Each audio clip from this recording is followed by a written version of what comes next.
রাজধানীতে 31st night উদযাপন, অস্ত্র ও মাদক সেবনের অভিযোগে ৫ জন আটক।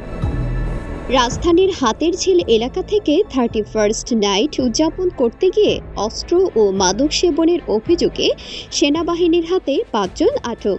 কি ছিল ওদের কাছে? চাকু না, আর কিছু সাথে? আর ওনাদের সাথে মদক পাওয়া গেছে।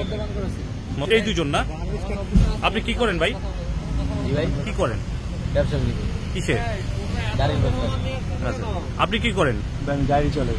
কি গাড়ি? অটো গাড়ি।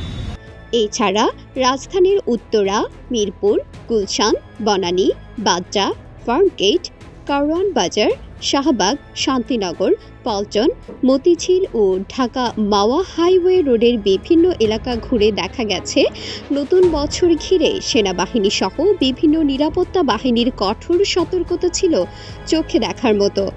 সেনাবাহিনীদের পক্ষ থেকে জানানো হয় 31st-কে কেন্দ্র করে কেউ যাতে বিশৃঙ্খলা সৃষ্টি করতে না পারে সে বিষয়ে তারা রাস্তায় থেকে যথেষ্ট তৎপর ছিল। রাস্তার মোড়ে মোড়ে বসানো হয়েছে চেকপোস্ট। ইতি আক্তার, সীমান্ত টিভি, ঢাকা।